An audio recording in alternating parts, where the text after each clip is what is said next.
ಶ್ರೀ ಗುರುಭ್ಯೋ ನಮಃ. ಹರಿ ಓಂ. ಆಧ್ಯಾತ್ಮಿಕ ಬಂಧುಗಳಿಗೆ ಹಾರ್ದಿಕವಾದ ಸ್ವಾಗತ, ಸುಸ್ವಾಗತ. ಈ ಒಂದು ವಿಡಿಯೋದಲ್ಲಿ ಇವತ್ತು ನಾವು ಪ್ರಧಾನವಾಗಿ ನೋಡುವ ವಿಷಯ ಸಮಸ್ಯೆಗಳು, ಆ ಸಮಸ್ಯೆಗಿರುವ ವಿಷ್ಣು ಸಹಸ್ರನಾಮದ ಪರಿಹಾರದ ಶ್ಲೋಕಗಳು. ಜೀವನದಲ್ಲಿ ಸಮಸ್ಯೆಗಳು ಬರುವುದು ಸ್ವಾಭಾವಿಕ. ಸಮಸ್ಯೆಗಳಿರದ ಮಾನವನೇ ಇಲ್ಲ.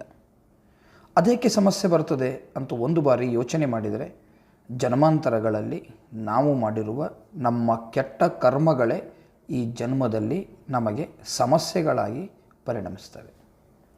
ಅನುಭವಿಸಬೇಕು, ಆ ಸಮಸ್ಯೆಯನ್ನು ನಾವು ಅನುಭವಿಸಬೇಕು. ಆಗ ಜನ್ಮಾಂತರದಲ್ಲಿ ಮಾಡಿರ್ತಕ್ಕಂತಹ ಆ ಕೆಟ್ಟ ಕರ್ಮಗಳು ಸವಿತಾವೆ. ಇಲ್ಲದೆ ಹೋದರೆ ಅದು ಸ್ಟಾಕ್ ಹಾಗೆಯೇ ಇರ್ತದೆ. ಮತ್ತೆ ಮತ್ತೆ ನಮಗೆ ಅದರದ್ದು ಪೀಡೆ ಬರ್ತಾ ಹೋಗ್ತದೆ. ಆ ಪೀಡೆ ನಮಗೆ ಬರಲೇಬಾರದು. ನಮಗೆ ತಿಳಿಯದೆ ನಾವು ಮಾಡಿರ್ತಕ್ಕಂತಹ ಜನ್ಮಾಂತರದ ಆ ಕರ್ಮ ನಿವಾರಣೆ ಆಗಬೇಕು ಅನ್ನೋದಾದರೆ ದೇವರ ಮೊರೆ ಹೋಗಬೇಕು. ಅದಕ್ಕಾಗಿಯೇ ಭಗವಾನ್ ವೇದವ್ಯಾಸ ದೇವರು ವಿಷ್ಣು ಸಹಸ್ರನಾಮ ಎನ್ನುವಂತಹ ಒಂದು ದಿವ್ಯ ಔಷಧಿ ಮಂತ್ರವನ್ನು, ಒಂದು ಸ್ತೋತ್ರವನ್ನು ನಮಗೆ ರಚನೆ ಮಾಡಿಕೊಟ್ಟಿದ್ದಾರೆ. ಆ ವಿಷ್ಣು ಸಹಸ್ರನಾಮವನ್ನು ಪ್ರತಿನಿತ್ಯ ಪಠಣ ಮಾಡುವುದರಿಂದ ಜನ್ಮಾಂತರಗಳಲ್ಲಿ ಮಾಡಿರುವ ಒಂದಲ್ಲ ಎರಡಲ್ಲ ಅನಂತ ವಿಧದ ಪಾಪಗಳೆಲ್ಲ ಪರಿಹಾರವಾಗ್ತವೆ. ಭಗವಂತನ ಅನುಗ್ರಹವಾಗ್ತದೆ. ಸಮಸ್ಯೆಗಳೆಲ್ಲ ನಿವಾರಣೆ ಆಗ್ತವೆ. ನಮ್ಮ ಸಕಲ ಅಪೇಕ್ಷೆಗಳು ಈಡೇರುತ್ತವೆ. ಆದ್ದರಿಂದ ಪ್ರತಿನಿತ್ಯ ನಾವು ವಿಷ್ಣು ಸಹಸ್ರನಾಮವನ್ನು ಅತ್ಯಂತ ಭಕ್ತಿ ಶ್ರದ್ಧೆಯಿಂದ ಪಠಿಸೋಣ. ಈಗಾಗಲೇ ನಮ್ಮ ಶ್ರೀ ಆಚಾರ್ಯ ಎಜುಕೇಷನ್ ಟ್ರಸ್ಟ್ ಯೂಟ್ಯೂಬ್ ಚಾನಲ್ನಲ್ಲಿ ಪ್ರತಿಯೊಂದು ಶ್ಲೋಕಗಳ ಅರ್ಥಚಿಂತನೆಯನ್ನು ನಾವು ಬಿತ್ತರಿಸಿದ್ದೇವೆ. ಅರ್ಥಚಿಂತನೆ ಇರಲಾರದೆ ನಾವು ಯಾವುದನ್ನೇ ಪಠಿಸಿದರೂ ಕೂಡ ಅದಕ್ಕೆ ಪರಿಣಾಮ ಕಡಿಮೆ. ಆದ್ದರಿಂದ ಎಲ್ಲ ಭಕ್ತಾದಿಗಳು ಈ ಸಮಸ್ಯೆ ಪರಿಹಾರದ ಶ್ಲೋಕಗಳನ್ನು ನಾನೇನು ಹೇಳುತ್ತೇನೆ, ಈ ಶ್ಲೋಕ ಪಾರಾಯಣ ಮಾಡುವುದರ ಜೊತೆಗೆ ಅರ್ಥಮೂಲಕವಾಗಿ ಇದನ್ನು ಪಾರಾಯಣ ಮಾಡಿ ಅರ್ಥ ತಿಳಿಲಿಕ್ಕೆ ನೀವು ಬೇರೆ ಎಲ್ಲೂ ಮೊರೆ ಹೋಗಬೇಕಾಗಿಲ್ಲ, ಕಷ್ಟಪಡಬೇಕಾಗಿಲ್ಲ, ಭಯಪಡಬೇಕಾಗಿಲ್ಲ. ಶ್ರೀ ಆಚಾರ್ಯ ಎಜುಕೇಷನ್ ಟ್ರಸ್ಟ್ ಯೂಟ್ಯೂಬ್ ಚಾನಲ್ಗೆ ಒಮ್ಮೆ ಸಬ್ಸ್ಕ್ರೈಬ್ ಆದರೆ ಅಲ್ಲಿ ಪ್ಲೇಲಿಸ್ಟ್ನಲ್ಲಿ ನಿಮಗೆ ವಿಷ್ಣು ಸಹಸ್ರನಾಮದ ಅರ್ಥಚಿಂತನೆಯ ಪೂರ್ತಿ ವಿಡಿಯೋಗಳೆಲ್ಲ ಸಿಗುತ್ತವೆ. ನೀವು ಅವುಗಳನ್ನೆಲ್ಲ ನೋಡಬೇಕು, ಅರ್ಥವನ್ನು ತಿಳಿಬೇಕು, ಕಣ್ಮುಂದೆ ಭಗವಂತನನ್ನು ತೆಗೆದುಕೊಂಡು ಬರಬೇಕು. ನೀವು ನಿಮ್ಮ ಸಮಸ್ಯೆಯನ್ನು ಆ ಅಂತರಾಳದೊಳಗೆ ಹೇಳಬೇಕು. ಭಗವಂತ ಈ ಸಮಸ್ಯೆ ಇದೆ ಅಂತ ಹೇಳಿಕೊಳ್ಳಿ. ಸರ್ವಜ್ಞನಾದ ಭಗವಂತನಿಗೆ ಗೊತ್ತಿದೆ. ನೀವು ಹೇಳಿಕೊಳ್ಳೋದ್ರಿಂದ ನೀವುಗಳು ಜನ್ಮಾಂತರದಲ್ಲಿ ಮಾಡಿದ ಪಾಪವನ್ನು ಅವನ ಮುಂದೆ ನಿವೇದನೆ ಮಾಡಿದಂತಾಗ್ತದೆ. ಹಾಗೆ ನಿವೇದನೆ ಮಾಡಿದಾಗ, ಅವನಿಗೆ ಸ್ತೋತ್ರ ಮಾಡಿದಾಗ ಅವನು ಪ್ರಸನ್ನನಾಗಿ ನಿಮ್ಮ ತಪ್ಪನ್ನು ಕ್ಷಮಿಸಿ ನಿಮಗೆ ಒಳ್ಳೆಯ ಅನುಗ್ರಹವನ್ನು ಮಾಡ್ತಾನೆ. ನೀವು ಆ ಲಾಭವನ್ನು ಪಡೆಯೋಣ. ಹಾಗಾದರೆ ಈಗ ನೋಡೋಣ ಸಮಸ್ಯೆಗಳು ಮತ್ತು ಆ ಪರಿಹಾರದ ಶ್ಲೋಕಗಳು. ಮೊದಲಿಗೆ, ಮಕ್ಕಳಿಗೆ ಸಂಸ್ಕಾರ ಇಲ್ಲ ಎನ್ನುವಂತಹ ಪಾಲಕರು ಸರ್ವಗ ಸರ್ವವಿದ್ವಾಂಸೋ ಎನ್ನುವಂತಹ 14ನೆಯ ಶ್ಲೋಕವನ್ನು ಪಠಣೆ ಮಾಡಿ. ಬಹಳ ಆಸೆಗಳಿವೆ. ಆ ಆಸೆಗಳ ಈಡೇರಿಕೆಗಾಗಿ ನಾನು ಭಗವಂತನ ಮೊರೆ ಅದೇಗೆ ಹೋಗಬೇಕು ಅಂತ ಬಯಸೋದಾದರೆ, ಸಕಲ ಆಸೆಗಳ ಈಡೇರಿಕೆಗಾಗಿ 27ನೆಯ ಶ್ಲೋಕ ಅಸಂಖ್ಯೇಯೋ ಅಪ್ರಮೇಯಾತ್ಮ. ನಮ್ಮ ಮಕ್ಕಳಲ್ಲಿ ಉತ್ಸಾಹ ಇಲ್ಲ, ಆ ಉತ್ಸಾಹದ ಅಭಿವೃದ್ಧಿ ಆಗಬೇಕು ಅಂತ ಬಹಳ ಜನ ಬಯಸ್ತೇವೆ. ನಮ್ಮೊಳಗೂ ಉತ್ಸಾಹದ ಕೊರತೆ ಇದೆ ಅನ್ನೋದಾದರೆ, ನಮ್ಮೊಳಗಿರಲಿ, ಯಾರಿಗೆ ಉತ್ಸಾಹ ಅಭಿವೃದ್ಧಿ ಆಗಬೇಕಾಗಿರಲಿ, 18ನೆಯ ಶ್ಲೋಕ ವೇದ್ಯೋ ವೈದ್ಯ ಸದಾ ಯೋಗಿ ಎನ್ನುವಂತಹ ಶ್ಲೋಕವನ್ನು ಪಾರಾಯಣ ಮಾಡಿ. ಯಾವುದೇ ವಿಧದ, ಅದು ಮಾನಸಿಕ ರೋಗವೋ ಅಥವಾ ಇನ್ನು ಶಾರೀರಿಕ ರೋಗವೋ, ಆ ವಿಧದ ರೋಗ ಪರಿಹಾರ ಆಗಬೇಕು ಅಂದರೆ 31ನೆಯ ಶ್ಲೋಕ ಅಮೃತಾಂಶೋದ್ಭವೋ ಭಾನುಹು ಅಂತ ಏನು ಶ್ಲೋಕ ಇದೆ, ಆ ಶ್ಲೋಕದ ಪಾರಾಯಣವನ್ನು ಮಾಡೋಣ. ಕೆಲವರಿಗೆ ಸಿಟ್ಟು ಮೂಗಿನ ಮೇಲೆ ಇರ್ತದೆ, ಬೇಗ ಶೀಘ್ರ ಕೋಪಿಗಳಾಗಿರ್ತಾರೆ. ದೀರ್ಘ ಕೋಪವೂ ಇರ್ತದೆ ಕೆಲವರಿಗೆ. ಈ ಶೀಘ್ರ ಕೋಪ, ದೀರ್ಘ ಕೋಪ, ಎರಡೂ ಕೋಪಗಳ ನಿವಾರಣೆಗಾಗಿ 49ನೆಯ ಶ್ಲೋಕ ಸುವೃತಃ ಎನ್ನುವಂತಹ ಶ್ಲೋಕವನ್ನು ಪಾರಾಯಣ ಮಾಡೋಣ.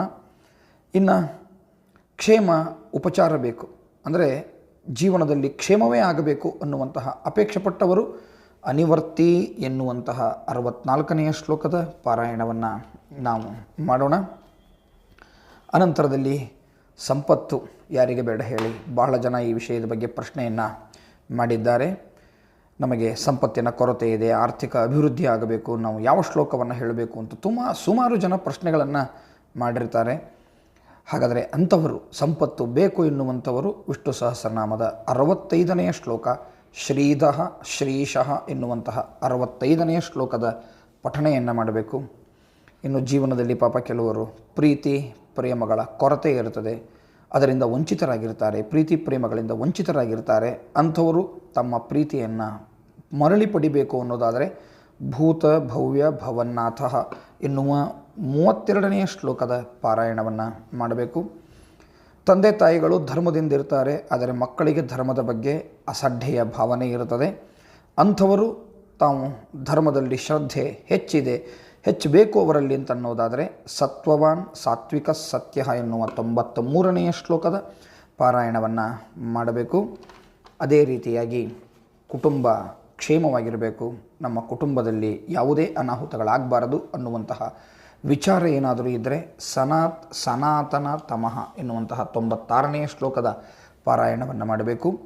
ಉದ್ಯೋಗದಲ್ಲಿ ಪ್ರಗತಿ ಸಿಗಬೇಕು ಅಥವಾ ಉದ್ಯೋಗ ಸಿಗಬೇಕು, ಅಥವಾ ನಾನು ಒಕ್ಕಲಿಗನಾಗಿದ್ದರೆ ಕೃಷಿಕನಾಗಿದ್ದರೆ ನನ್ನ ಕೃಷಿಯಲ್ಲಿ ನಾನು ಒಳ್ಳೆಯ ಅಭಿವೃದ್ಧಿ ಸಾಧಿಸಬೇಕು ಅಂತ ಅನ್ನೋದಾದರೆ, ಯಾಕಂದರೆ ಕೃಷಿ ಬಹಳ ಮಹತ್ವಪೂರ್ಣವಾಗಿರತಕ್ಕಂಥದ್ದು.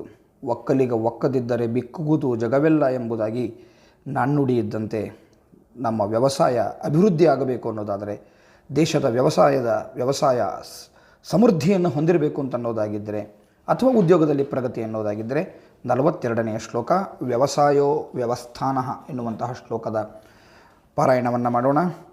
ಸಂತಾನ ಪ್ರಾಪ್ತಿ ಇದು ಬಹಳ ಜನರು ಬೇಡಿಕೆ ಇಡತಕ್ಕಂತಹ ಇವತ್ತಿನ ಒಂದು ಕಾಲಘಟ್ಟದಲ್ಲಿ ನಾವಿದ್ದೇವೆ. ಬಹಳ ಕಷ್ಟಕರವಾಗಿರತಕ್ಕಂಥದ್ದು, ಸಂತಾನ ಆಗೋದು ತುಂಬ ಕಷ್ಟ. ಅಂತಹ ಸಂತಾನ ಪ್ರಾಪ್ತಿ ಆಗಬೇಕು ಅನ್ನೋದಾದರೆ 84ನೆಯ ಶ್ಲೋಕ ಶುಭಾಂಗೋ ಲೋಕಸಾರಂಗ ಎನ್ನುವಂತಹ ಶ್ಲೋಕವನ್ನು ನಾವು ಹೇಳ್ಕೊಳ್ಳೋಣ. ಏಕೋ ದುರಾಲೋಚನೆಗಳು ಬರುತ್ತದೆ, ಕೆಟ್ಟ ಆಲೋಚನೆಗಳು ಬಹಳ ಬರ್ತವೆ. ಆ ಆಲೋಚನೆಗಳು ಹೋಗಬೇಕು ಅನ್ನೋದಾದರೆ, ಶ್ರೇಷ್ಠ ಆಲೋಚನೆಗಳು ಬರಬೇಕು ಅನ್ನೋದಾದರೆ 48ನೆಯ ಶ್ಲೋಕ ನಾವು ಪಾರಾಯಣ ಮಾಡಬೇಕು. ಆರ್ಥಿಕ ಪ್ರಗತಿ ನಮ್ಮ ಜೀವನದಲ್ಲಿ ಆಗಬೇಕು ಅನ್ನೋದಾದರೆ, ನಮ್ಮ ಬಿಸ್ನೆಸ್ಸು ಅಥವಾ ನಮ್ಮ ಕಾಲೇಜುಗಳು ಅಥವಾ ನಮ್ಮ ಸಂಸ್ಥೆಗಳು, ವಿದ್ಯಾಸಂಸ್ಥೆಗಳು ಅದು ವಿಸ್ತಾರವಾಗಿ ಬೆಳಿಬೇಕು ಅಂತನ್ನೋ ವಿಚಾರ ನಮ್ಮದಾಗಿದ್ದರೆ 46ನೆಯ ಶ್ಲೋಕ ವಿಸ್ತಾರ ಸ್ಥಾವರಸ್ಥಾಣು ಎನ್ನುವಂತಹ ಶ್ಲೋಕವನ್ನು ಹೇಳಬೇಕು. ಇನ್ನು ಜನ್ಮಾಂತರಗಳ ಸಕಲ ಪಾಪಗಳ ನಿವಾರಣೆಗಾಗಿ ವಿಶೇಷವಾಗಿ ಆತ್ಮಯೋನಿ ಸ್ವಯಂ ಜಾತೋ ಎನ್ನುವಂತಹ 106ನೆಯ ಶ್ಲೋಕವನ್ನು ಪಾರಾಯಣ ಮಾಡಬೇಕು. ನಮ್ಮ ಜೀವನ ಸ್ವಾವಲಂಬಿ ಜೀವನ ಆಗಬೇಕು, ಇನ್ನೊಬ್ಬರನ್ನು ಆಧರಿಸಿ ಬದುಕುವಂತಹ ಪರಿಸ್ಥಿತಿ ನಮಗೆ ಬರಬಾರದು ಅನ್ನೋದಾದರೆ 75ನೆಯ ಶ್ಲೋಕ ಸದ್ಗತಿ ಸತ್ಕೃತಿ ಸತ್ತ ಎನ್ನುವಂತಹ ಶ್ಲೋಕದ ಪಾರಾಯಣವನ್ನು ಮಾಡಬೇಕು. ಇನ್ನು ಮತ್ತೊಂದು ಮಹತ್ವಪೂರ್ಣವಾದದ್ದು ಅಂದರೆ ನವಗ್ರಹಗಳ ಕಾಟ ಬಹಳ ಜನರಿಗಿರುತ್ತದೆ. ಅದಕ್ಕೋಸ್ಕರ ನಾನಾ ವಿಧದ ಹೋಮ ಹವನಗಳನ್ನು ಮಾಡಿ ಸುಸ್ತಾಗಿರ್ತಾರೆ ಪಾಪ, ಆದರೂ ಪರಿಹಾರ ಆಗಿರುವುದಿಲ್ಲ. ಆದರೆ ಭಗವಾನ್ ವಿಷ್ಣುವಿನ ಮೊರೆ ಹೊಂದಲು, ನವಗ್ರಹಗಳ ಅನುಗ್ರಹ ನಿಮಗೆ ಆಗಲು ಎಲ್ಲ ಗ್ರಹಗಳ ಒಡೆಯನಾದ ವಿಷ್ಣುವಿನ ಒಂದು ರೂಪ, ಆ ರೂಪದ ಚಿಂತನೆಯನ್ನು ಮಾಡಿಕೊಡುತ್ತದೆ 81ನೆಯ ಶ್ಲೋಕ ತೇಜೋ ವೃಷೋ ದ್ಯುತಿಧರಃ ಎನ್ನುವಂತಹ ಶ್ಲೋಕ. ಇನ್ನು ಕೆಲವರಿಗೆ ಮಾನಸಿಕ ರೋಗ, ವಿಚಿತ್ರವಾಗಿರ್ತಕ್ಕಂತಹ ಮಾನಸಿಕ ರೋಗ ಇರುತ್ತದೆ. ಆ ಮಾನಸಿಕ ರೋಗದ ನಿವಾರಣೆಗಾಗಿ ಅಥವಾ ಮನಸ್ಸಿನೊಳಗೆ ನೆಮ್ಮದಿ ಬರಬೇಕು ಅನ್ನುವಂತಹ ಉದ್ದೇಶದಿಂದ 70ನೆಯ ಶ್ಲೋಕ ಕಾಮದೇವ ಕಾಮಪಾಲಹ ಎನ್ನುವಂತಹ ಶ್ಲೋಕದ ಪಾರಾಯಣವನ್ನು ಮಾಡೋಣ. ಇನ್ನು ಕೆಲವರಿಗೆ ನಕ್ಷತ್ರ ದೋಷ ಇರುತ್ತದೆ. ಅಂತಹ ನಕ್ಷತ್ರ ದೋಷದ ನಿವಾರಣೆಗಾಗಿ ಅಂತ ಜ್ಯೋತಿಷಿಗಳು ಕೆಲವೊಂದು ಯಜ್ಞ ಯಾಗಗಳನ್ನು ನಿಮಗೆ ಹೇಳಿರ್ತಾರೆ. ಅವುಗಳ ಜೊತೆಗೆ ಅನಿರ್ವಿಣ್ಣ ಸದಾಮರ್ಷಿ ಎನ್ನುವಂತಹ 47ನೆಯ ಶ್ಲೋಕದ ಪಾರಾಯಣವನ್ನು ಮಾಡಿ ಶತ್ರುಗಳ ಬಾಧೆ, ಇದು ಆಂತರಿಕ ಶತ್ರುಗಳಾಗಿರ್ಬೋದು ಅಥವಾ ಬಾಹ್ಯ ಶತ್ರುಗಳಾಗಿರ್ಬೋದು, ಇಂತಹ ಶತ್ರುಗಳ ನಿವಾರಣೆಗಾಗಿ ಸುಲಭ ಎನ್ನುವಂತಹ 88ನೆಯ ಶ್ಲೋಕದ ಪಾರಾಯಣವನ್ನು ಮಾಡೋಣ. ಇನ್ನು ರೋಗಗಳಲ್ಲಿಯೇ ವಿಶಿಷ್ಟವಾಗಿರ್ತಕ್ಕಂತಹ ಕಣ್ಣಿನ ರೋಗ ಅಥವಾ ಹಲ್ಲಿನ ರೋಗ, ಒಟ್ಟಾರೆ ಮುಖದ ರೋಗ ನಮಗೇನಾದರೂ ಇದ್ದರೆ ಆ ರೋಗ ನಿವಾರಣೆಗಾಗಿ 67ನೆಯ ಶ್ಲೋಕ ಉದೀರ್ಣ ಸರ್ವತಶ್ಚಕ್ಷು ಎನ್ನುವಂತಹ ಶ್ಲೋಕದ ಪಾರಾಯಣವನ್ನು ನಾವು ಮಾಡೋಣ. ಎಲ್ಲ ಭಯಂಕರ ಭಾರ ಇದೆ, ಸಂಸಾರದ ಭಾರವನ್ನು ನೀಗಿಸಲಿಕ್ಕೆ ನನ್ನ ಕಡೆಯಿಂದ ತುಂಬ ಕಷ್ಟ ಇದೆ. ಹಾಗಾದರೆ ಈ ಕಷ್ಟ ನಿವಾರಣೆಗಾಗಿ ಏನು ಮಾಡಬೇಕು ಅಂದರೆ ನಾವು 91ನೆಯ ಶ್ಲೋಕ ಭಾರಭೃತ್ ಕಥಿತೋ ಯೋಗಿ ಎನ್ನುವಂತಹ ಶ್ಲೋಕದ ಪಾರಾಯಣವನ್ನು ನಾವು ಮಾಡೋಣ. ಭಯ ಯಾಕೋ ಭಯ ನನ್ನನ್ನು ಕಾಡ್ತಾ ಇದೆ ಅನ್ನೋದಾಗಿದ್ದರೆ ಸಹಸ್ರಾರ್ಚಿ ಸಪ್ತಜಿಹ್ವ ಎನ್ನುವ 89ನೆಯ ಶ್ಲೋಕದ ಪಾರಾಯಣವನ್ನು ಮಾಡೋಣ. ಇನ್ನು ನಿದ್ರಾ ಸಮಸ್ಯೆ ಬಹಳ ಜನರಿಗೆ ಇರ್ತದೆ. ಅಂತಹ ನಿದ್ರಾ ಸಮಸ್ಯೆಗೆ ಉತ್ತಾರಣೋ ದುಷ್ಕೃತೀಹ ಎನ್ನುವಂತಹ 99ನೆಯ ಶ್ಲೋಕದ ಪಾರಾಯಣವನ್ನು ಮಾಡೋಣ. ಕೆಲವರಿಗೆ ಹೊಟ್ಟೆ ನೋವು, ತಿಂದದ್ದು ಹತ್ತುವುದಿಲ್ಲ, ಅಜೀರ್ಣ ಆಗ್ತಿರ್ತದೆ. ಅಂಥವರು 16ನೆಯ ಶ್ಲೋಕ ಭ್ರಾಜಿಷ್ಣುರ್ ಭೋಜನಂ ಭೋಕ್ತ ಎನ್ನುವಂತಹ 16ನೆಯ ಶ್ಲೋಕದ ಪಾರಾಯಣವನ್ನು ಮಾಡೋಣ. ಇನ್ನು ಕೆಲವರು ಮಕ್ಕಳು ಪಾಪ ವಿಜ್ಞಾನ, ಗಣಿತ ಮೊದಲಾದ ತರ್ಕಶಾಸ್ತ್ರದ ವಿಷಯಗಳಲ್ಲಿ ಹಿಂದೆ ಇರ್ತಾರೆ. ಅವರು ಮುಂದೆ ಬರಬೇಕು, ಒಳ್ಳೆ ಅಭಿವೃದ್ಧಿಯನ್ನು ಸಾಧಿಸಬೇಕು ಆ ವಿಷಯಗಳಲ್ಲಿ ಅನ್ನೋದಾದರೆ ಮಹಾಬುದ್ಧಿರ್ ಮಹಾವೀರ್ಯೋ ಎನ್ನುವಂತಹ 19ನೆಯ ಶ್ಲೋಕದ ಪಾರಾಯಣವನ್ನು ಮಾಡಬೇಕು.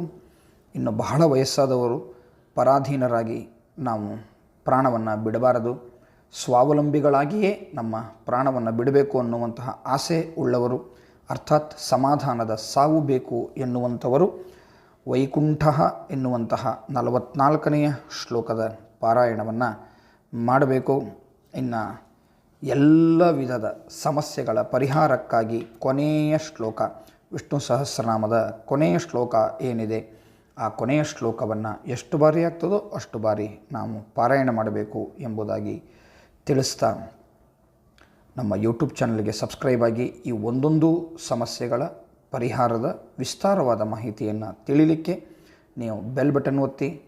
ನೀವಷ್ಟೇ ಕೇವಲ ಈ ವಿಷಯಗಳನ್ನು ತಿಳಿಯೋದಲ್ಲ, ಬೇರೆಯವರಿಗೂ ಈ ವಿಷಯಗಳನ್ನು ತಿಳಿಸಲಿಕ್ಕೆ ನಮ್ಮ ವಿಡಿಯೋಗಳನ್ನು ಶೇರ್ ಮಾಡಿ, ಲೈಕ್ ಮಾಡಿ.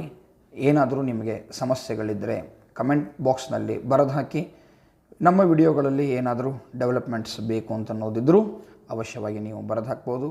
ಮತ್ತೆ ಬರ್ತೇನೆ. ನಮಸ್ಕಾರ.